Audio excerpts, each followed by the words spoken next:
नमस्कार, स्वागत है आपका खबरों का पंचनामा में। मैं हूं आपके साथ खुशबू। हम लेकर आए हैं देश और दुनिया की 5 बड़ी खबरें, जिस पर चर्चा के लिए हमारे साथ स्टूडियो में मौजूद हैं कैपिटल टीवी के editor in chief doctor Manish Kumar. Doctor साहब, बहुत बहुत स्वागत है। धन्यवाद। सबसे पहले नजर डालते हैं हेडलाइंस पर।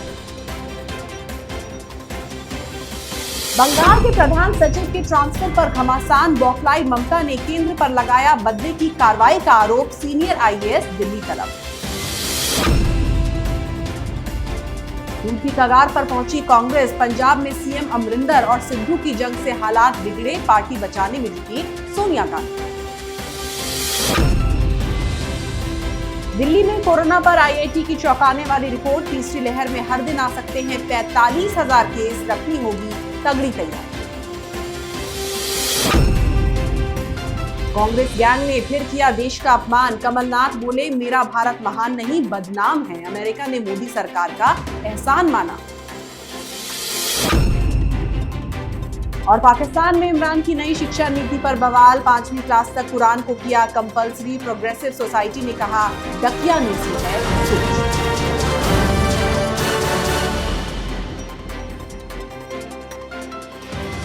पहली खबर में बात करेंगे बंगाल की। बंगाल के प्रधान सचिव अल्पन बंदोपाध्याय के ट्रांसफर पर घमासान मचा हुआ है।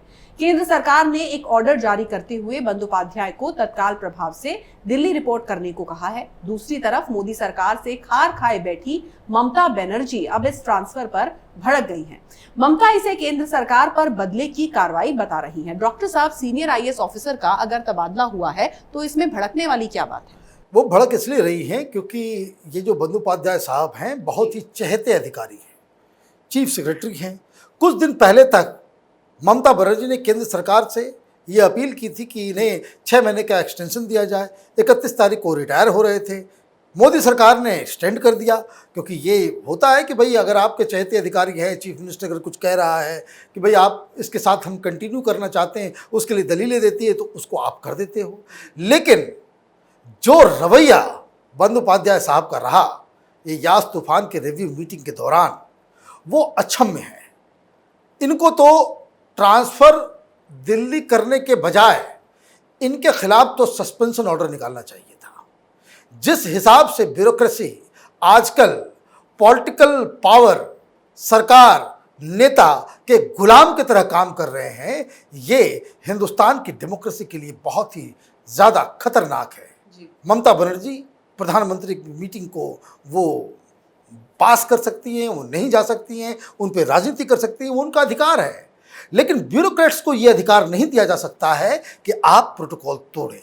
और इसलिए इस केस में सरकार जो एक्शन ले रही है वो बहुत ही कम है और विपक्ष जो राजनीति कर रहा है वो बहुत ही ज़्यादा गंदा है।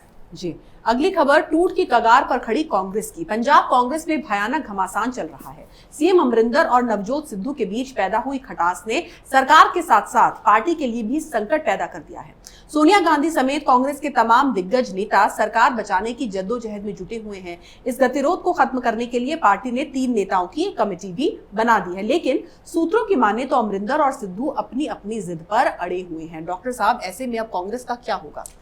कांग्रेस पार्टी का वही होगा जो दूसरे राज्यों में हो रहा है, वही होगा जो मध्य प्रदेश में हुआ, वही होगा जो राजस्थान में होने वाला है।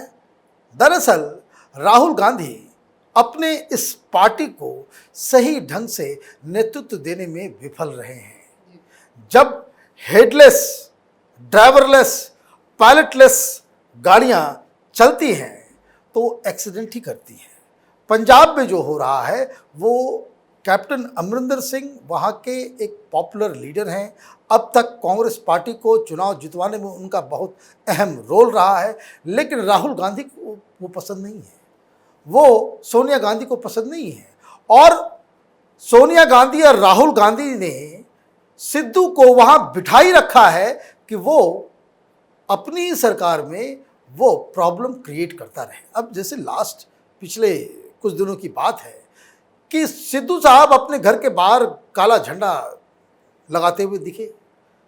सरकार और वहाँ के मंत्री ये कह रहे हैं कि ये किसान आंदोलन को समर्थन नहीं देना चाहिए क्योंकि उससे पंजाब के अंदर कोरोना फैलेगा।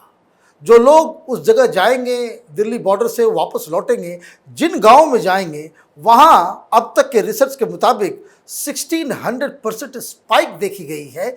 इसलिए वो उसका विरोध कर रहे थे। लेकिन चूंकि सोनिया गांधी चिट्ठी लिख दी इसके समर्थन में, दिल्ली में जो चल रहे प्रदर्शन के समर्थन में, तो उन्होंने अलग वहां पे कर दिया।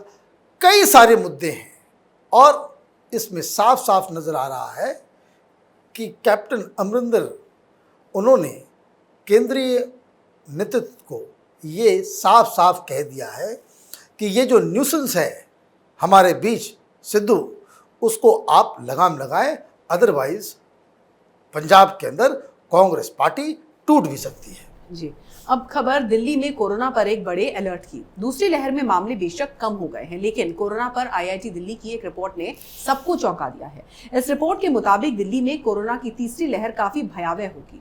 एक दिन में 45,000 केसेस सामने आ सकते हैं और 9,000 लोग एक दिन में अस्पताल में भर्ती हो सकते हैं। आईआईटी ने केजरीवाल सरकार को सतर्कता बरतने और ऑक्सीजन की कमी को दूर करने की सलाह दी है। डॉक्टर साहब, एक तरफ इतना बड़ा अलर्ट और दूसरी तरफ जो है अरविंद केजरीवाल इसको लेकर ढिलाई बरत रहे हैं, अनलॉक कर रहे हैं दिल्ली को। देखिए, अरविंद केजरीवाल वही काम करते हैं जिसमें वो मीडिया में बने रहे। अरविंद केजरीवाल को दिल्ली के लोगों की चिंता नहीं है, उनकी चिंता ये है कि वो मीडिया में कितना ज़्यादा से ज़्यादा दिखे। इसके लिए अगर आप तो ऑक्सीजन सिलेंडर और बाकी सब चीज़ों की बात तो बात की बात है जी। जो टोटल वैक्सीन जिसके लिए छाती पीट रहे हैं, उसके लिए सिर्फ 34 करोड़ रुपए इसने अलॉट किए हैं और मालूम चल रहा है कि ऐड वो 1000 करोड़ से ज़्यादा का सालाना बजट इनका है। तो जो शख्स अपने चेहरे के प्रचार प्रसार में 1000 करोड़ खर्च करता हो और जान बचाने के लिए जो टीके चाहिए उसके लिए सिर्फ 34 करोड़ रुपए खर्च करता हो, तो आप समझ सकते हैं कि इनकी प्रायोरिटी क्या है।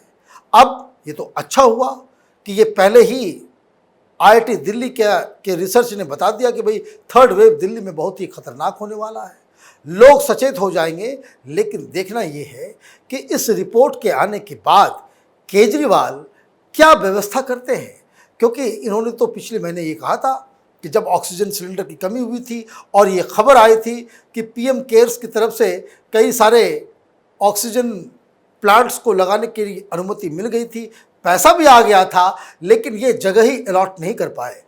तब उन्होंने कहा था कि हम 1 महीने में 9 ऑक्सीजन प्लांट्स लगा लेंगे। 1.5 महीने बीत गए, अभी तक तो कुछ नजर आ नहीं रहा है। तो ये राजनीति का एक अलग अंदाज है कि आप चिंतित नजर आए, आप टीवी पे नजर आए ये कहते हुए कि उनको सबसे ज़्यादा चिंता है, लोगों को बचाना है, सारा कुछ करना है। लेकिन जो ज़मीनी हकीकत है वो यही है कि केजरीवाल टेलीविज़न पे ज़्यादा और काम में उनका मन कम लगता है।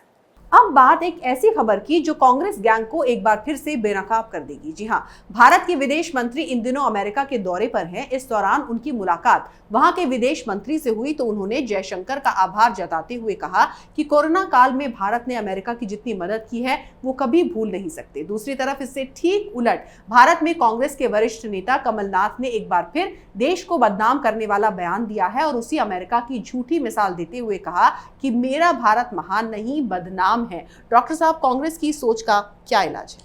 कोई इलाज नहीं है, डेमोक्रेसी है, कोई भी कुछ भी बोल सकता है, हिंदुस्तान के खिलाफ बोल सकता है, प्रधानमंत्री के खिलाफ बोल सकता है, हिंदुस्तान की अस्मिता के ऊपर कुठाराघात कर सकता है, कुछ भी कर सकता है। हिंदुस्तान तो हिंदुस्तान है, यहाँ बोलने की आज़ादी है तो कोई भी कुछ बोल सकता है।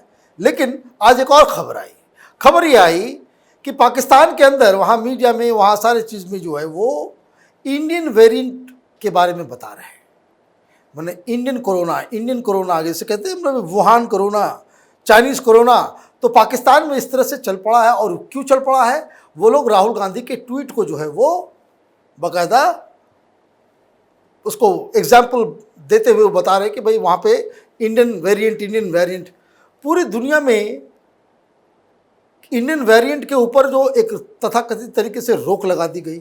लेकिन ये टूल किट के जरिए जो कांग्रेस पार्टी और राहुल गांधी ने तो कल कोविड को मोविड कह दिया और ये एक्सप्लेन भी किया कि मो जो है वो मोदी के लिए है, और कोविड का सीओ हमने हटा करके मोदी का एमओ लगा दिया तो वो मोविड हो गया।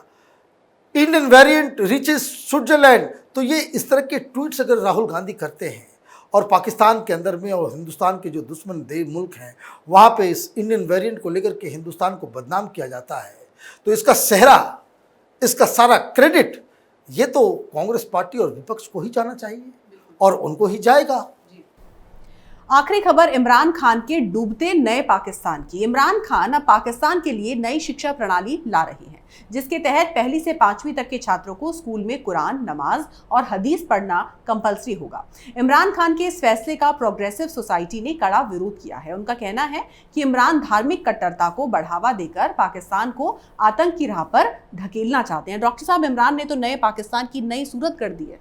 अरे देखिए, ये तो बहुत ही दुख भरी खबर है।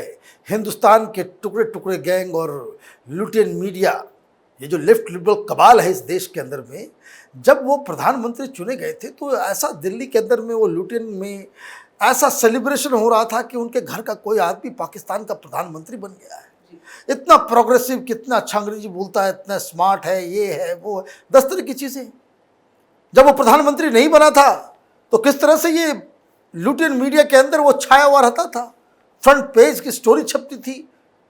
जब वो हिंदुस्तान होता तो सारे लोग उसके इंटरव्यू के लिए ललायित रहते थे और उसको एक progressive, forward looking, liberal, democratic leader के रूप में हिंदुस्तान में उनके दोस्तों ने फैलाया कि भाई उस तरह का है। लेकिन किसी भी सियार को आप कितने भी कलर में रंग दो, सियार तो सियार ही रहेगा।